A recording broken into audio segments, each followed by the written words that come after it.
Hello everyone, I am Francesca Brambilla and today I'm going to present you a work we made on numerical analysis of tunnels in anisotropic rock mass formations. This presentation is mainly divided into three parts: the case study overview, the explanation of the approach we decided to use to model the rock mass, and the description of the model implementation. I will then show you some results we got from the numerical analysis and draw some conclusions. Before starting, a quick introduction of myself and the company I work in. I am Francesca. I graduated in Geotechnical Engineering and I have been working in Arup since 2017. I am part of the infrastructures team in the Italian office, which is based in Milan. My main activities in the team consist in the design of large underground infrastructures and tall building foundations. The projects I have been working on are mainly located in the UK and in Italy, and we have both public and private clients. We also work with contractors. Usually my design activities involve a lot of FEM analysis and with a strong approach on multidisciplinary design, as we often work very closely with the structural team, the MIP team, or the architects, depending on the project. Arup is an international design and consulting company able to offer a wide range of professional services all around the world. We carry out our services in the infrastructure, construction, and consulting sectors. Our projects include design of sport facilities, residential constructions, buildings for the service sector, infrastructures, underground works, and master plans. And as I said, both in the public and private sectors. Arup currently has over 15,000 people in 33 countries on different continents, which guarantees simultaneous action on nearly 20,000 projects around the world. 20 years ago, Arup Italia was established as a response to an ever-increasing demand for technical consultancy in the engineering sector. In our projects, we implement the application of various principles for sustainable development and circular economy.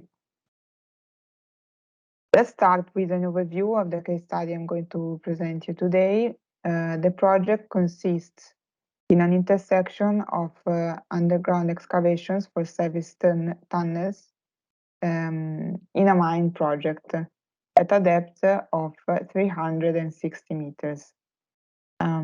These excavations are mainly located within sedimentary rocks with a strong anisotropic behavior. So you can see we are going to talk about the intersection between this vertical excavation and the tunnel, which you can see here in this 3D view. Just for you to know, the mine then develops at deeper levels until reaching depth of a kilometer and 500 meters, sorry. Taking a closer look into the geomechanic conditions, we are in rock, and as we know, rock is often treated as a continuum material, especially for computational purposes. And the intact rock and the joints properties are uniformly spread in an equivalent homogeneous material. However, we know that the presence of these two distinct elements, the intact rock blocks and the joints, often leads to a strongly anisotropic behavior, especially in sedimentary and metamorphic rock masses. due to the process of formation of the rock mass itself. In particular, we find ourselves in a sedimentary mudstone rock mass where the main system of discontinuities is horizontal with 1 meter spacing. Moreover, we know that the in situ stress state is anisotropic. In fact, if we take a plane view of the horizontal plane, we see that the maximum principal stress in this horizontal plane forms an angle of 315 degrees with the north direction. And the minimum principal stress is obviously orthogonal to the maximum, forming an angle of 45 degrees with the north direction. Therefore, we have that the stress ratios with respect to the vertical stress are very different in the two principal directions. We also have that the stress ratio between the maximum and the minimum principal stresses is higher than the horizontal to vertical stress ratio, which is quite meaningful to understand the entity of this stress anisotropy. As previously mentioned, the design consists in the intersection between a vertical excavation and a D-shaped tunnel at 360 meters depth. The shaft diameter is roughly 10 meters, and the tunnel dimensions are 15 meters per 15 meters, more or less. Here you have another 3D view of the intersection. So we are here in this little tunnel, and this is the vertical shaft excavation.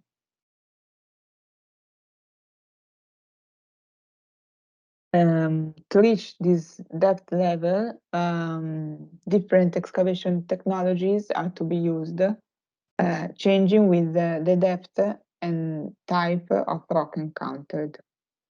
In particular, the first 60 meters from surface are excavated with the vertical sinking machine,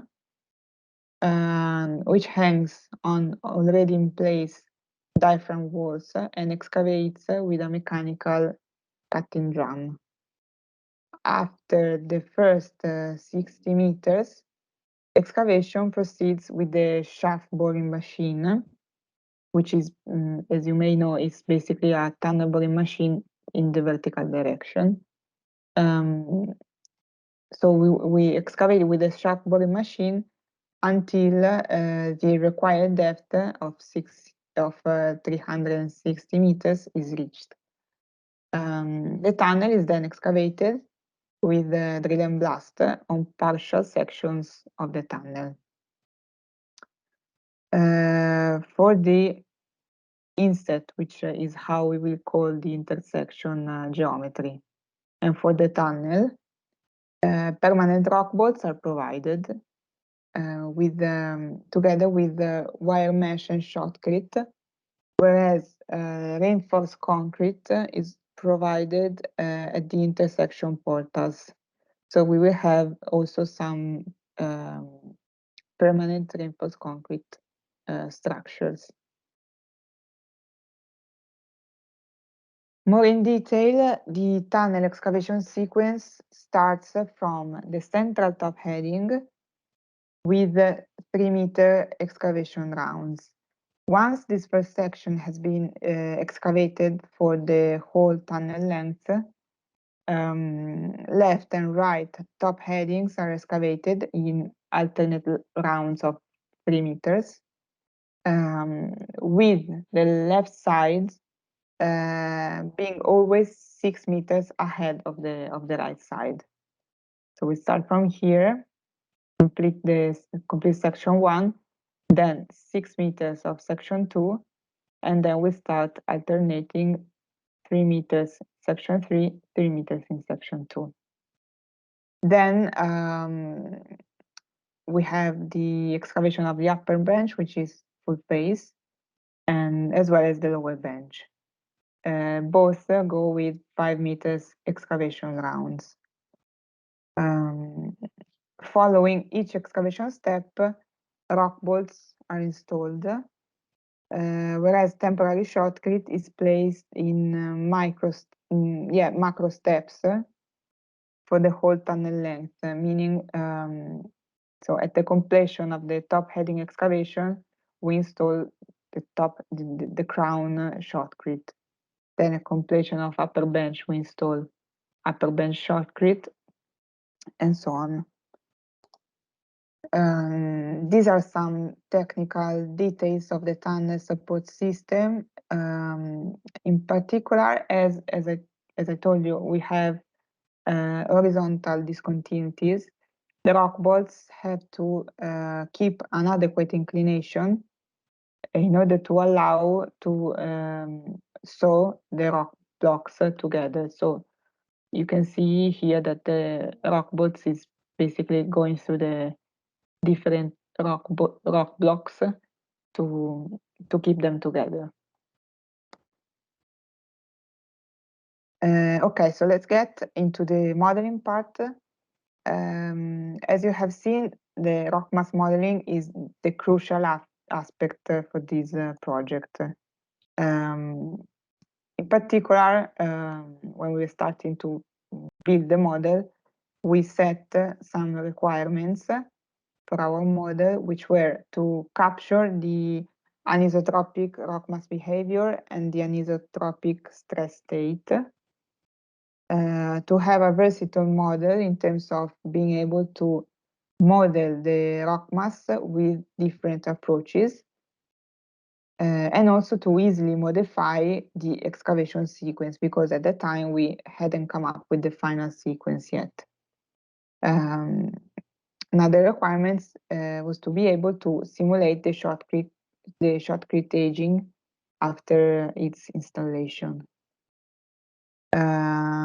Moreover, the model purposes are to design the design of the rock bolts and of the tunnel lining, the definition of the optimal excavation sequence, and to give the necessary inputs to the structural team for the design of the reinforced concrete parts. Okay, let's start with the main subject of the presentation, which is the rock mass modeling. With MIDAS GTS, we have the possibility of implementing a FEM continuum model for the rock mass. Whereas our colleagues in the UK who were working with us on this project, they had the opportunity to use the software 3DEC to model the rock blocks and the joints with a discontinuum model, as 3DEC is works with discrete elements. However, implementing the model we were looking for with complex geometry and requirements was too complex in 3DEC. So for this reason, we have challenged ourselves into modeling the rock mass, keeping GTS as the software, but by trying a different approach. In fact, we decided to model the rock blocks as clusters of 3D elements, and the joints as interface elements, obviously only considering the main system of discontinuities of the rock mass. And we called this new type of FEM model a pseudo-discontinuum model, because we are manually implementing the discontinuity of the rock mass domain. We carried out a calibration study for the input parameters of the model, and we based our modeling process on some literature material as well, which you can see referenced in the slide.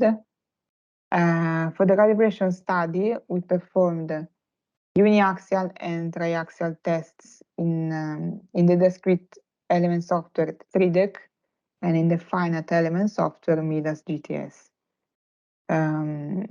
Test simulations were performed on 10 different samples, rock mass samples, with joints inclination varying from 0 to 90 degrees. So the 10 samples were different because of different angles of the discontinuities. Therefore, the comparison was carried out between 3DEC on one hand, where the rock blocks and the joints are modeled with the discrete elements with more Coulomb joint constitutive model. And on the other hand, with the so-called pseudo-discontinuum model in MIDAS GTS, where the 3D elements are given equivalent more Coulomb properties from the Hoeken-Brown characterization, and the interface elements follow the more Coulomb friction law.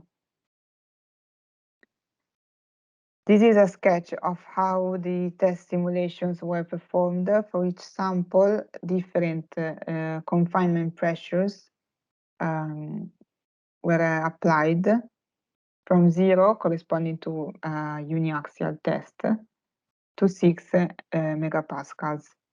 A displacement was imposed on top of the sample until the sample reached failure. So here you can see the samples with the 0-degree inclination of the discontinuities.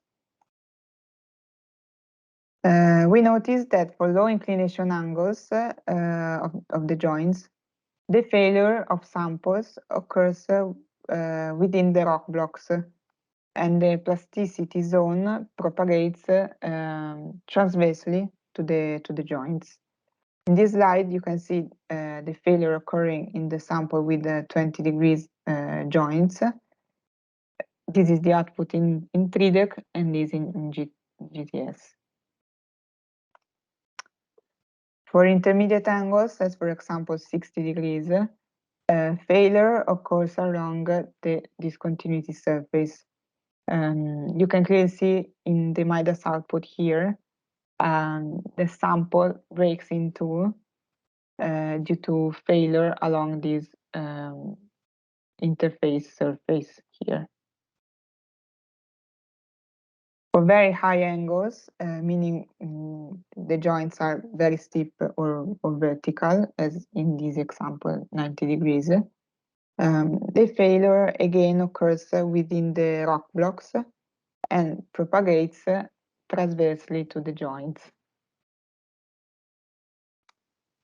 We therefore compared the two software in terms of failure deviatoric stress, and we notice, as expected, that for very high and very low angles, the samples reached failure under compression. Whereas for intermediate angles, failure occurs for sliding along a discontinuity surface.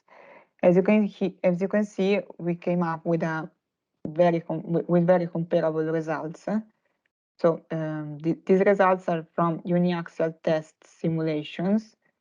The orange line is MIDAS GTS and the blue line is 3DEC.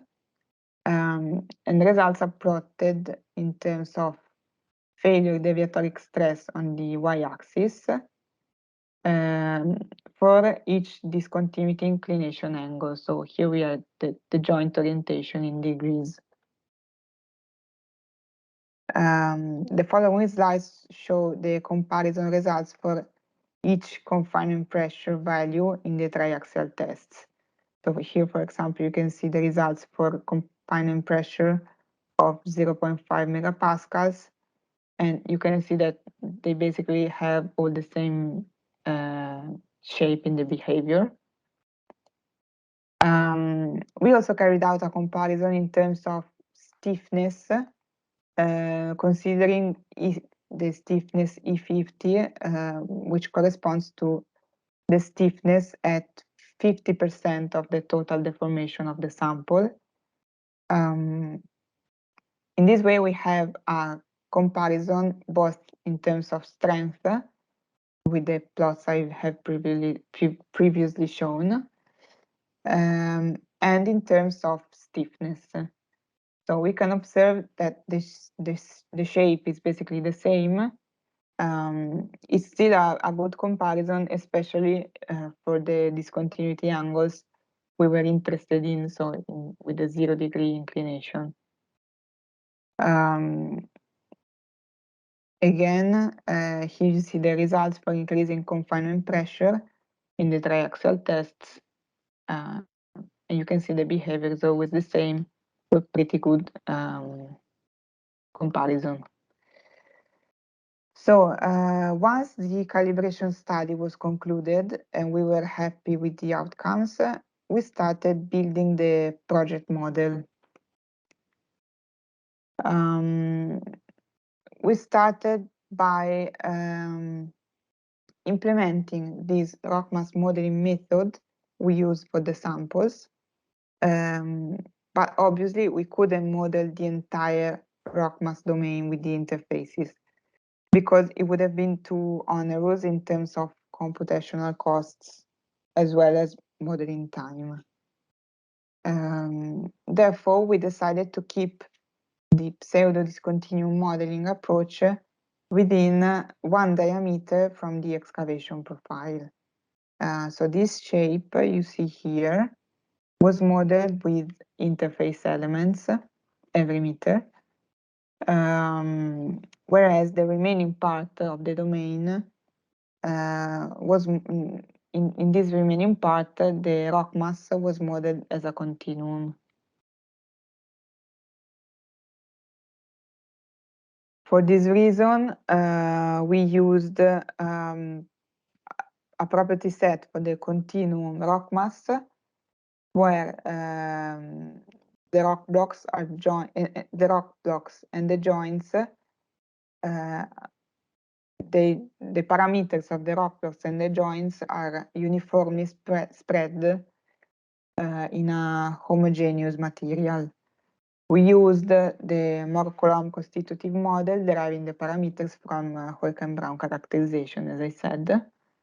A different set of properties was used for the rock blocks, meaning the 3D solid element clusters separated by the interface elements in the pseudo-discontinuum domain. As you can see, we also characterize the rock mass with the anisotropic in situ stress state, which we are going to see more in detail in the next slides. Regarding the interface elements, I wanted to quickly show you how we model them in practice. So here you see a 1 meter thick rock block layer, and we used the from free face type to create the interface for each layer. So you have to create one by one each interface. We gave the interfaces the joints property, which were coming from the calibration study. This is quite a long process, as you can imagine. So from the modeling point of view, it takes quite a lot of time. But once you have done it, you have it. And what you have is actually a so you need to have, I mean, in our case, we needed to have discontinuity surfaces at each meter in all the excavation domain. Here you can see the interfaces extending for 1 diameter from the profile of the tunnel.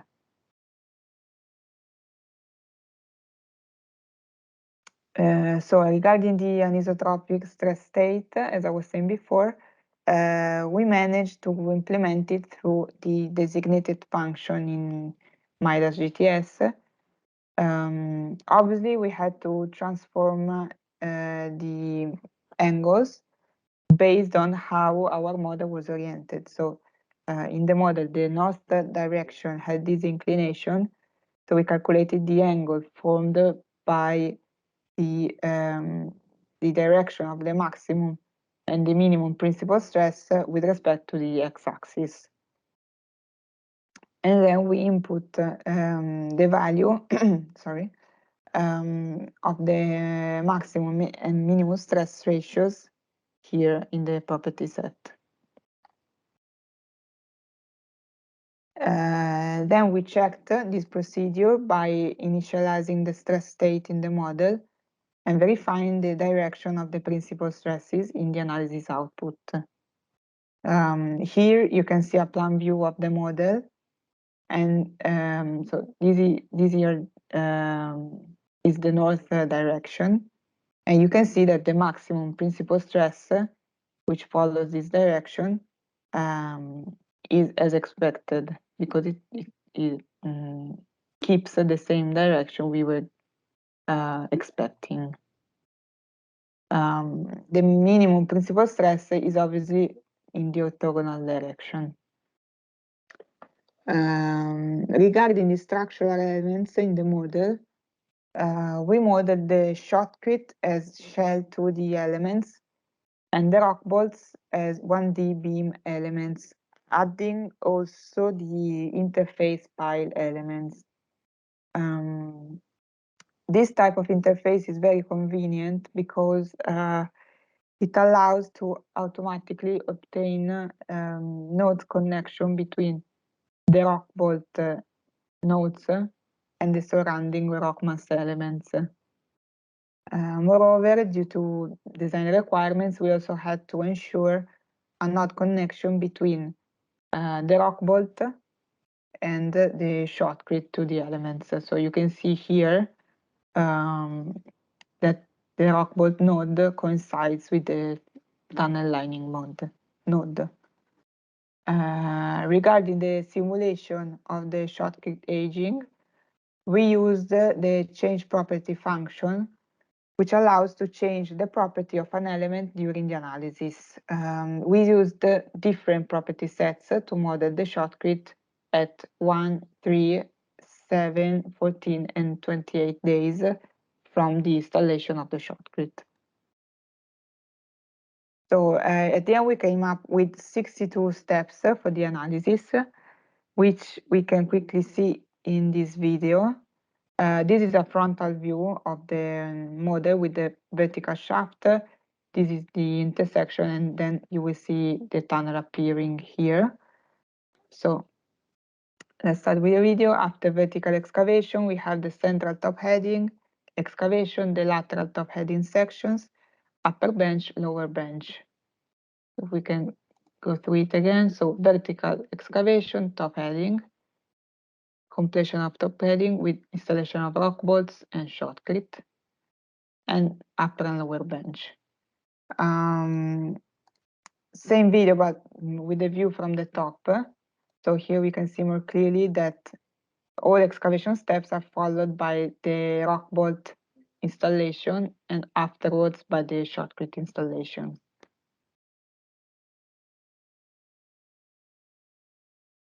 Okay, now moving on to the model results. The first results of the model were used to check our hypothesis about the size of the pseudo-discontinuum domain modeled, which you can see here. So because we made the assumption that 1 diameter excavation was enough to capture the rock mass behavior. And this means that the plasticity of the rock mass had to happen within this modeled domain, so within a diameter distance from the excavation profile. We noticed that the elements undergoing plasticity were always within these 2 meters from the profile during excavation, as you can also see from this video, which shows the plasticity of elements during excavations. So you see they basically concentrate where the excavation is. These points here seem to undergo plasticity, but these are local elements showing plasticity due to the interface geometric limit. So they are not meaningful.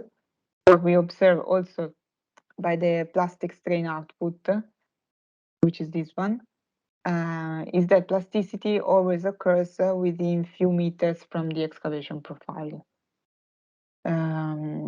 This result also corresponds to what was expected from the analytical formulas, which you can use to calculate the plastic radius.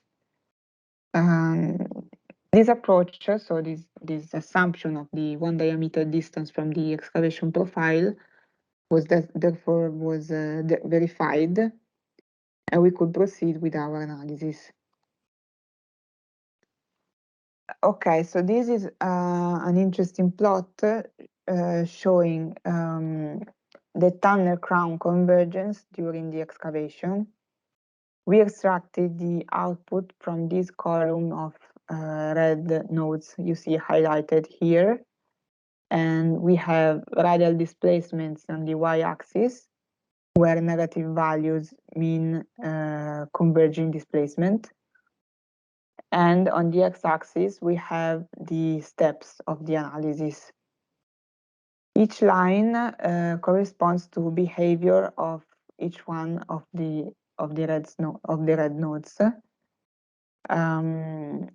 The gray line, so this is the first one you see here, corresponds to the first node at the beginning of the tunnel excavation, whereas this blue line corresponds to the last node of the tunnel. So from here to here, basically these steps of the analysis correspond to the excavation of the central top heading. So you can see it first affects only the nearer nodes to the beginning of the excavation. And then step by step, they all get affected by this excavation. And also you can see that the first excavated nodes stabilize to a convergence value.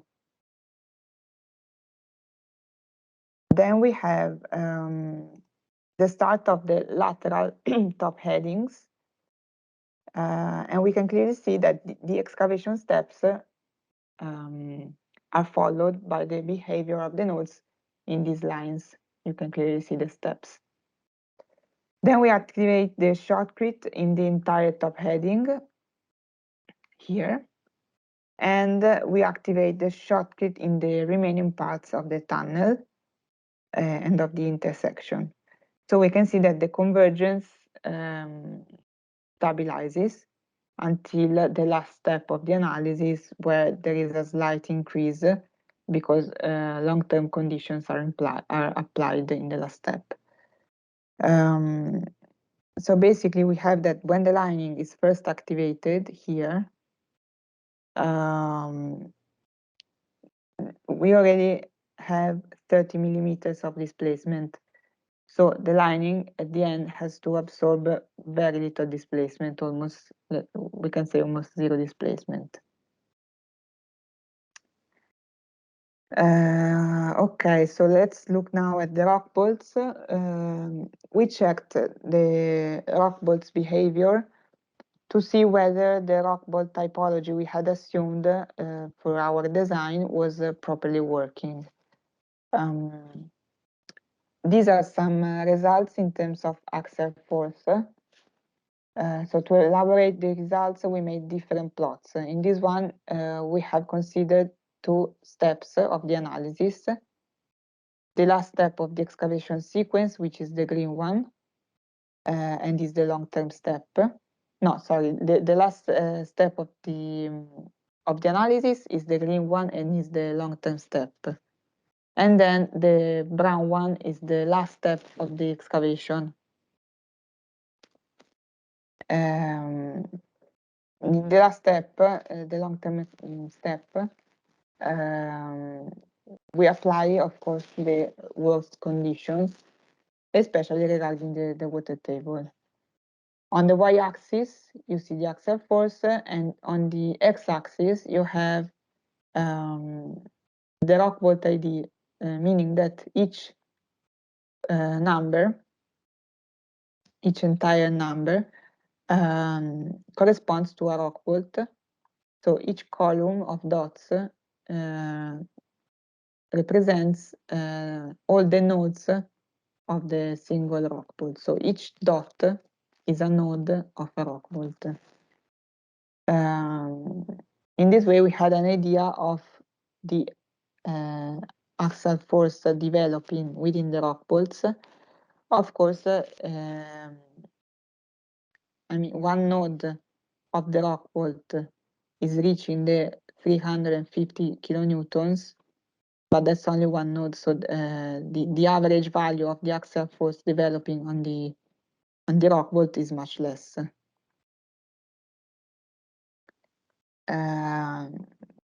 This is another output we extracted for the rock bolts.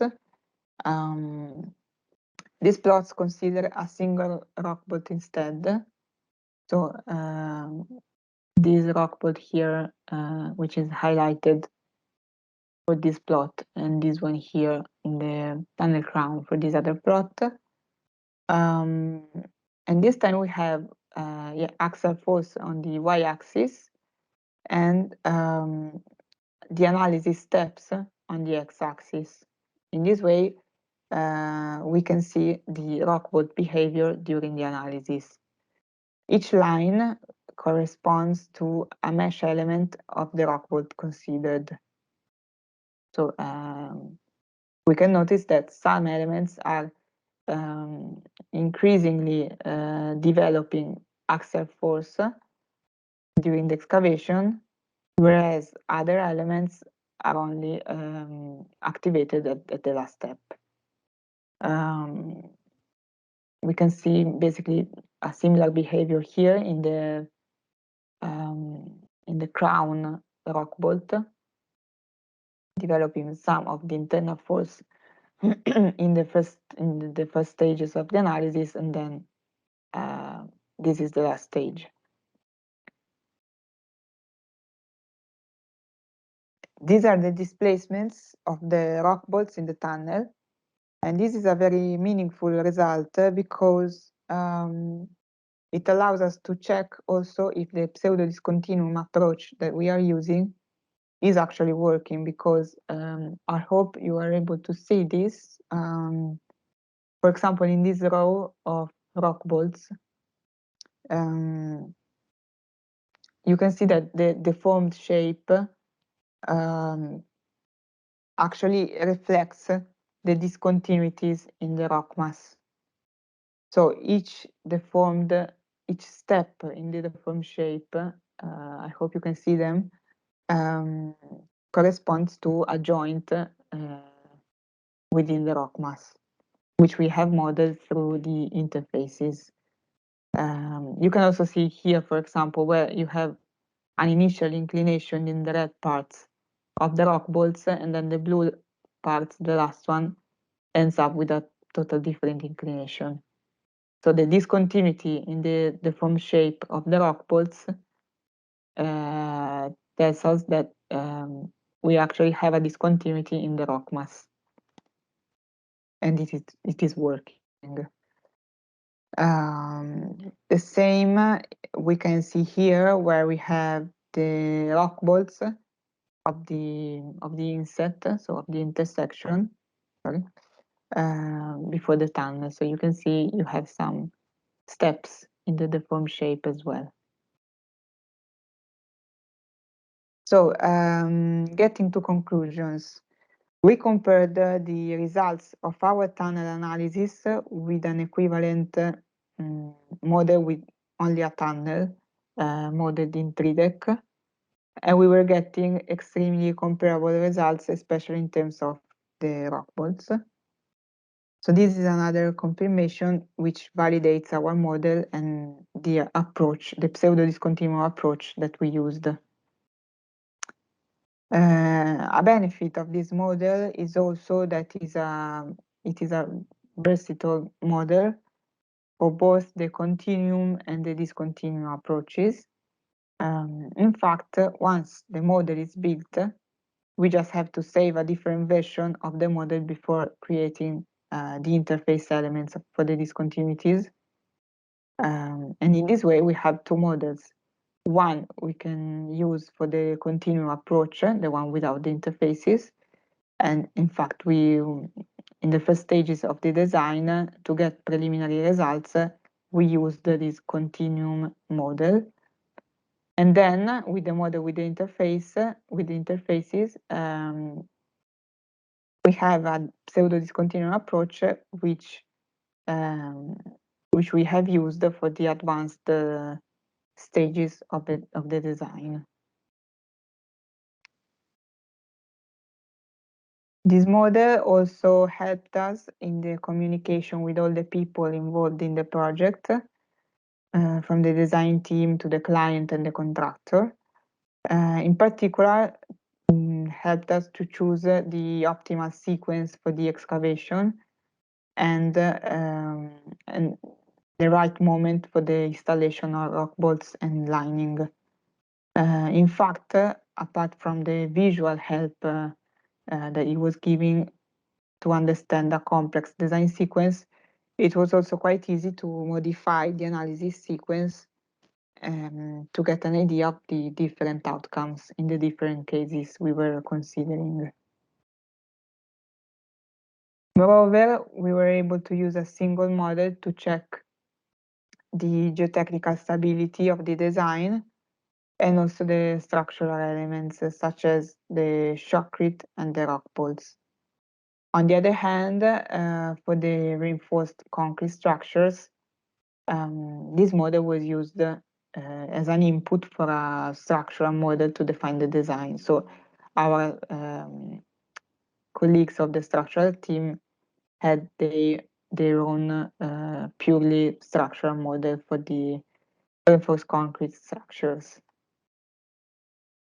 Of course, such a model presents a high computational cost, and here you can see some details of the model data. This depends, of course, on the approach we decided to use, and we were able to use it because we were only interested in the principal system of discontinuities. Of course, this approach is not, I don't think it could be possible to do it with different systems of discontinuities modeled at the same time. Anyways, this approach allowed us to come up with a reasonable modeling and analysis time. It was worth it. I mean, it took a lot of time to model all those interfaces, but it was worth it because we were able to capture in a more realistic way the rock mass behavior with a model which took 3 to 4 days to run in an FEM software. So the modeling process was fairly easy. It took a lot of time, as I said, but it was not way too complex. And in this way, we were able to carry out a pseudo-discontinuum analysis for our project. So this is the end of my presentation. Thank you for your attention. And now, may you have some questions? I think we might have some time now, or you can contact me if you prefer at the email you say here. Thank you and have a good day.